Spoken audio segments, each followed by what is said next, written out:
dans le journal de Vue d'ailleurs, vuedailleurs.com, c'est un site internet qui couvre toutes les rubriques d'un journal, actualité, santé, internationale, économie, sociale, politique.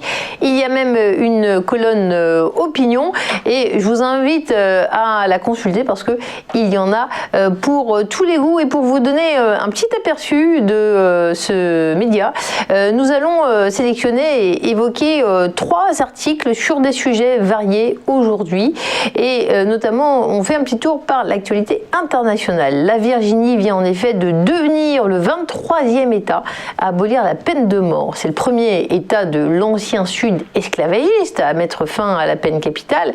Cet État du Sud ségrégationniste, détenait le record d'exécution de l'histoire américaine.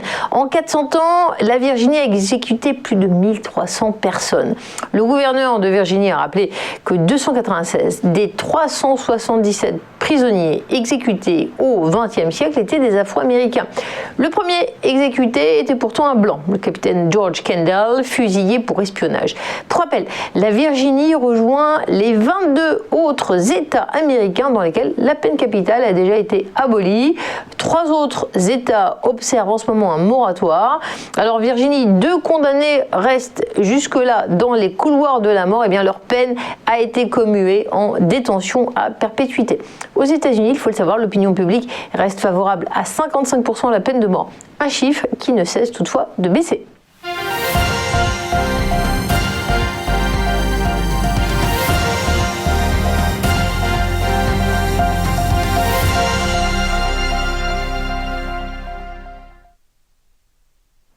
On ouvre maintenant une séquence actualité française. C'est dans un jardin près des Champs-Élysées à Paris qu'a été posée samedi dernier une plaque à la mémoire du commandant afghan Ahmad Massoud. Ce commandant Massoud, héros de la résistance face à l'invasion soviétique dans les années 80 et de la lutte contre les talibans, avait été tué, rappelez-vous, dans un attentat terroriste à Kaboul par Al-Qaïda. 2 jours après avaient lieu les attentats du 11 septembre 2001.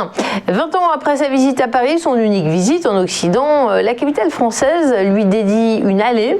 Le commandant Massoud était un francophile avéré. Son fils a expliqué « Nous aimons la France et ses valeurs de liberté ». Pour les Français, il était celui qui représentait un islam modéré. Le père de Massoud avait étudié dans le seul lycée français d'Afghanistan.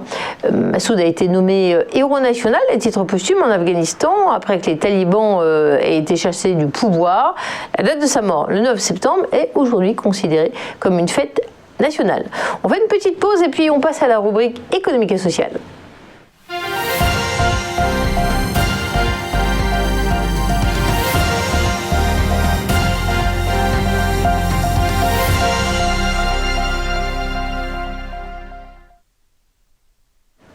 Bienvenue dans la rubrique actualité économique et sociale. C'est le procès d'une banque Natixis, filiale du groupe BPCE, qui est jugée au tribunal correctionnel depuis le lundi 29 mars. La question qui se pose est de savoir si elle a sous-estimé auprès de ses clients la crise des subprimes et son exposition indirecte à celle-ci. C'est la première fois qu'une banque française est jugée dans l'Hexagone pour des faits liés à la crise financière de 2008. Alors, en cause, un communiqué sur les résultats du 3e trimestre 2007. La filiale du groupe BPCE assurait alors que les risques pour la banque étaient limités, pas de quoi s'inquiéter pour ses actionnaires, mais la jeune banque qui avait fait son entrée en bourse un an plus tôt en 2006 avait vu son action s'effondrer de 19,55 € lors de son introduction. Elle était passée à moins de 1 € en 2009, n'arrivant pas depuis à se ressaisir, à se reprendre. Alors au cours de la procédure judiciaire, la banque se défend en disant qu'il était impossible pour elle d'anticiper les conséquences de cette crise. Natixis considère avoir fourni au public en toute sincérité les informations dont elle disposait sur ses expositions à l'époque et puis au fur et à mesure de l'identification des risques sous-jacents. En tout cas, c'est un dossier qui mérite d'être suivi. Ça nous rappelle cette période difficile de 2008, de la crise des subprimes qui avait eu une onde de choc au niveau mondial.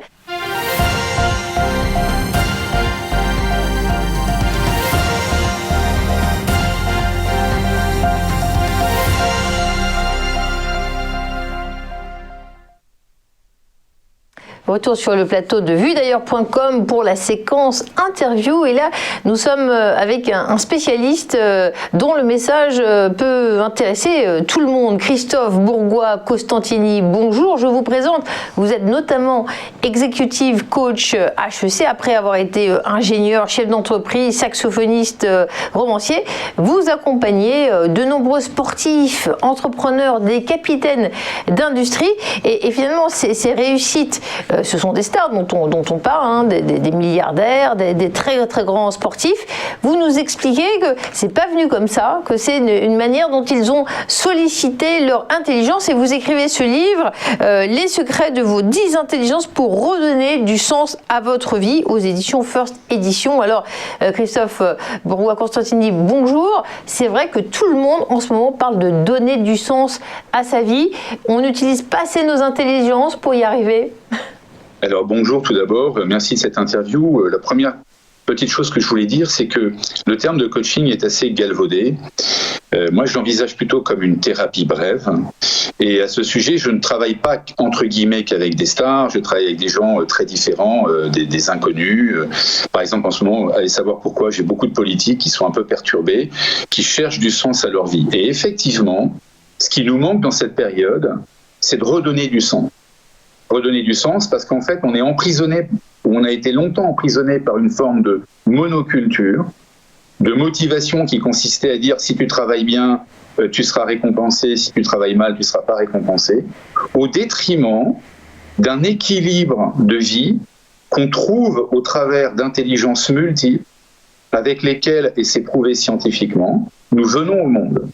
Et effectivement, j'ai interviewé et travaillé avec beaucoup, entre guillemets, de champions iconiques, c'était pour montrer l'exemple, comme des phares dans la nuit. Et ces gens-là ont réussi, très souvent, en développant une intelligence très éloignée de celle qu'on leur prête. Et c'est ça qui est intéressant, c'est qu'en fait, on a un capital à la naissance, mais malheureusement, avec l'école, avec l'influence des parents, avec le modèle de réussite, avec la connectivité de plus en plus grande au détriment du ressenti, les gens perdent ça de vue. Alors, on parle de s'épanouir, de réussite, mais dans cette période placée sous le signe de la pandémie, la question déjà c'est comment résister, passer à travers, alors que le moral peut être atteint très très vite. Alors comment on se protège mentalement avec son intelligence, avec ces intelligences dont vous parlez ? Et d'abord, la première des choses, si vous voulez, c'est de comprendre qu'on a le contrôle sur rien. Ça, c'est absolument clé d'avoir ça. On est des grands contrôlants en Europe, notamment en France. Et la première des choses, c'est de dire, OK, faut que j'apprenne à lâcher prise, quoi. Là, il y a une contrainte, mais il y a une vertu derrière cette contrainte. Je vais être capable de me réinventer. Pour se réinventer, il y a quelques clés. Il y en a des milliers de clés. Mais entre autres, celle que j'ai retenue passe déjà par l'intelligence de la nature. L'intelligence de la nature, c'est comprendre déjà comment s'alimenter. Parce qu'en fait, le sucre, par exemple, est directement lié à la volonté. Donc si vous prenez du mauvais sucre, vous n'avez pas de volonté. Vous avez de se connecter à la nature par la compréhension de ce qui nous environne, cette espèce de temps long. Et il y a surtout de prendre, grâce à cette intelligence du temps, de se dire « Waouh, mais revenons un petit peu sur ma vie, qu'est-ce qui me rendait heureuse ou heureux enfant ?» Vous savez, ce qu'on appelle ces fameux drivers de l'enfance. Et donc, se réinventer, c'est donc lâcher prise, et c'est d'aller chercher au fond de soi-même les intelligences qui sont structurantes, celles qui sont pas notées à l'école, mais qui sont extrêmement qualitatives. Il faut laisser tomber le quantitatif pour aller vers la qualité des choses et vers une nouvelle forme de motivation. Cette motivation, c'est de comprendre qui nous sommes, qu'est-ce qui nous meut profondément. Et ça nous permet de ne plus être dépendants de facteurs extérieurs. Alors, ce qui est intéressant, c'est que Rousseau semblait dire, et je schématise, que l'homme au départ était bon. Vous sembliez dire également que l'homme peut être déformé, on peut le voir comme ça, par ses parents, l'environnement. Comment le dites-vous ça ? Alors déjà, l'homme est bon, et j'aime beaucoup cette phrase que vous m'apportez là comme un cadeau, et donc l'homme et la femme sont multi-intelligents. Encore une fois, ce qui est intéressant de comprendre, c'est que l'école ne vous a pas formé à ça. Nous sommes des enfants de parents qui ont voulu réussir et s'élever socialement. Et de fait, à l'époque, et on est dans le droit fil de tout ce qui est économie du 18e, du 19e et du 20e, c'est-à-dire cette économie fordienne, cette économie communiste qui fait qu'on doit être dans la rentabilité, dans le nombre, dans le quantitatif. Et en fait, l'école a suivi ce chemin-là, les diplômes ont suivi ce chemin-là. Mais on se rend compte que ça n'a plus aucun sens. La pandémie est en train de montrer que c'est la fin de la monoculture. On parlait d'algorithmes, etc., mais aucun algorithme n'a prévu la pandémie. Donc, ce qui est très intéressant à mon sens, c'est que la seule chose qui va nous permettre de nous révéler, de nous réinventer et d'aborder ça, c'est d'aller chercher le sens, le ressenti, les ressentis. Parce que ça s'apprend jamais à l'école, et pourtant c'est notre héritage d'Homo sapiens sapiens. Nous avons toujours été dans le ressenti. Ça fait simplement que 2 siècles que nous ne le sommes plus. Et je trouve que la pandémie arrive à point nommé pour confronter à quelque part une nouvelle forme de motivation. Il y a 3 motivations en fait. La première, c'est quand on était Homo sapiens sapiens, il fallait qu'on survive, qu'on se reproduise. Ça, on peut appeler ça la motivation 1.0. Ensuite est arrivée, après la révolution agricole et industrielle, cette motivation 2.0. Vous êtes bon, je vous récompense, vous n'êtes pas bon, je vous vire. Donc ça crée des tensions de dingue dans le télétravail, il n'y a pas de confiance, il n'y a pas de délégation. Et heureusement, on arrive à une motivation 3.0, qui est cette motivation holistique, cette motivation intérieure qui est « waouh, si je me découvre et si je lâche prise par rapport aux événements extérieurs, là je vais rebondir ». Et en fait, ce qui est intéressant, souvent quand on parle d'intelligence, on pense, il y a des personnes, elles sont bonnes en maths, elles ont des affinités scientifiques, lui comprend tout, moi je suis plus faible. Et en vérité, il y a un mot qui m'a frappé dans votre livre, c'est l'intelligence relationnelle. Et en vérité, c'est pas seulement être capable de faire des opérations de mathématiques, et j'ai beaucoup de respect pour les grands mathématiciens, mais vous parlez beaucoup de relations. Vous pouvez nous en parler de cette intelligence relationnelle dont on parle pas beaucoup ? Alors, l'intelligence relationnelle, c'est en fait, si vous voulez, pour être en relation avec l'autre, il faut d'abord l'être avec soi. Donc, on en revient à cette recherche de soi-même. Parce que nous sommes, en règle générale, et pratiquement tout le temps, dans une forme de projection de nos propres peurs chez l'autre. Vous savez, l'autre est un miroir. Et c'est ce que je fais beaucoup en coaching avec les gens, c'est que je leur apprends à comprendre ses propres peurs qui sont en eux ou en elles, afin qu'ils ne soient pas dans la projection de celles-ci. Donc il y a une phrase que j'aime beaucoup, entre autres pour illustrer ça, c'est cette fameuse phrase lorsque nous étions enfants, pour comprendre l'intelligence relationnelle, c'est celui qui dit qui est. C'est une phrase géniale parce qu'en fait, d'une certaine manière, lorsque quelqu'un vous énerve, lorsque vous êtes fâché contre quelqu'un, il faut prendre par principe que cette personne est sur votre chemin de vie pour vous aider à grandir. Qu'est-ce que je vois chez cette personne qui m'énerve que je n'aime pas chez moi ?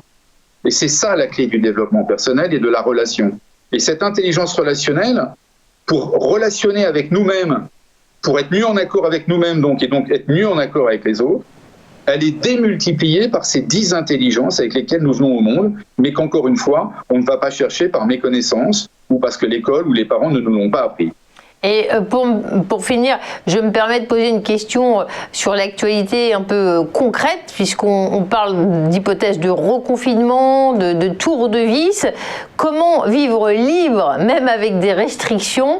Est-ce que 10 intelligences, même ça va suffire pour y arriver? Quelle est votre recommandation? Ça suffit très largement. D'ailleurs, encore une fois, sur les 650 personnes que j'ai interviewées, iconiques ou moins iconiques, encore une fois, comme Thierry Marx, comme Raphaël Nadal, comme François Pinault, comme Maud Fontenoy, etc. L'intérêt, c'est de se développer sur 2-3 intelligences, pas plus. Ça suffit largement. Et par exemple, quand vous faites la cuisine, vous mettez en œuvre 6 intelligences. L'idée, c'est de s'en approprier au moins une et de tirer le fil de celle-ci. Est-ce que c'est l'intelligence de la nature? Est-ce que c'est l'intelligence kinesthésique? Est-ce que c'est l'intelligence du temps? Est-ce que c'est l'intelligence spatiale qui est très importante, surtout lorsqu'on est confiné? Et surtout de comprendre, en fait, quelles sont ces blessures qu'un confinement vient réveiller. J'ai traité beaucoup de gens, si vous voulez, qui étaient perturbés parce qu'ils avaient été internes très tôt, enfermés très tôt dans des internats, ou parce qu'il y avait des enfants de la guerre d'Algérie. Il y avait, entre guillemets, un ennemi extérieur, on était confinés. Et tout ça, ça vient réveiller des choses. Vous voyez, moi, je crois beaucoup en la transgénérationnalité de l'énergie. Et donc, le confinement, il faut comprendre que si on se ressent mal, si on est mal, on est mal. Voilà. La seule chose, il n'y a pas de recette. La seule chose, c'est dire, ok, je stresse, je panique, je stresse, je panique. Et je vais attendre que ça passe et je vais me réinventer. Et il y a des clés très simples pour ça dans le livre.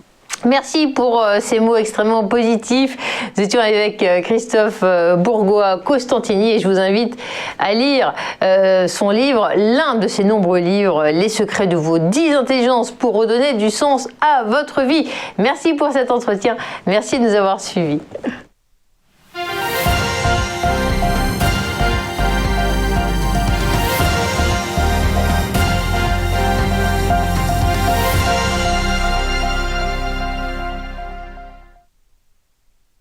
Bonjour à tous et bienvenue dans notre émission Entreprise et Innovation, votre rendez-vous innovation, développement économique et enjeux du digital sur TV Finance. Tous les jours, TV Finance met en lumière une société, un projet, des hommes et des femmes qui font l'entreprise d'aujourd'hui et de demain dans un monde en perpétuelle évolution.